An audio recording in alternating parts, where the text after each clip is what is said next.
কি ওই দিনের জায়গাতেই সাবেক জায়গাতেই দাঁড়ায় আছে, ওই ঠিক খেজুর গাছ, ওই ঠিকই জ্যোৎস্নার রাত, পূর্ণিমার রাত। আল্লাহর নবী ডাক দিয়ে বললেন, আয়েশা দাঁড়াও তো দেখি।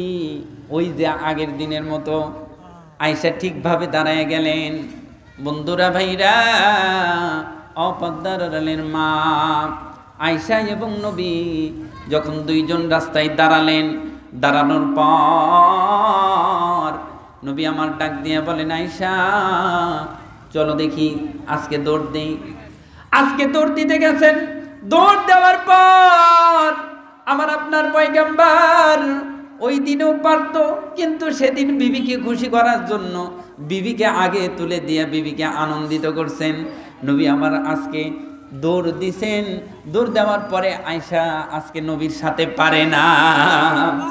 নবী আমার যায় খেজুর গাছের সাথে যখন হাত মিলালেন, মিলানোর পরে আয়েশা হাঁপাইতে হাঁপাইতে রসুলের কাছে আসিয়া ডাক দিয়া বলেন, নবী গো, মনটা একটু ভার, মনটা একটু মলিন, কেমন যেন কান্না কান্না ভাব।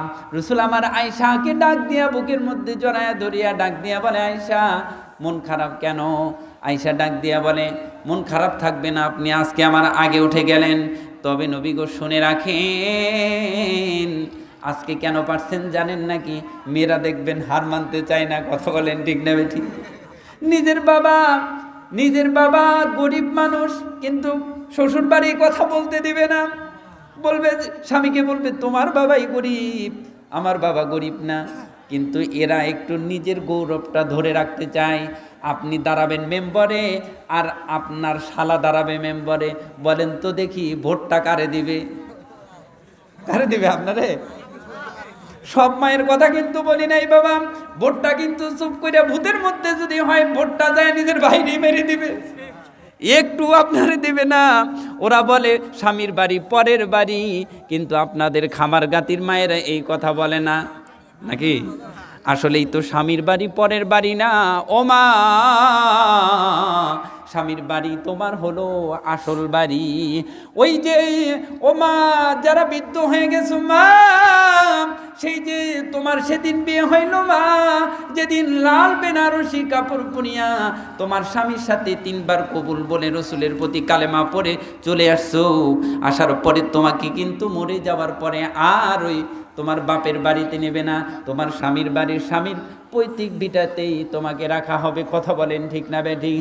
তাহলে মরে যাওয়ার পরে যেই ভিটায় নেয় না ওইটা আপন বাড়ি না, যেই ভিটায় থাকে সেটা আপন বাড়ি। কথা বলেন ঠিক না বেঠিক? ও বন্ধুরা আমার, ভাইরা, আম্মা ডাক দিয়া বলে আজকে পারি নাই, কারণ আছে। আমার আপনার পয়গাম্বার ডাক দিয়া বলে, আয়েশা কেন পারো নাই বলো দেখি?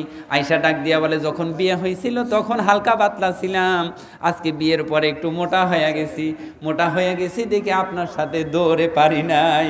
রসুল ডাক দিয়া বলে, আয়েশা জানো না ওই দিন তোমাকে খুশি করার জন্য আমি তোমারে সেদিন পাড়ায় দিয়েছিলাম, ওই দিনও তুমি পারতা না। রসুল ডাক দিয়া বললেন এই কথা বলার পরে আয়েশা ডাক দিয়া বলে, ইয়া রাসূলুল্লাহ, ইয়া হাবিবাল্লাহ, আমি বুঝতে পারছি আপনার সাথে পৃথিবী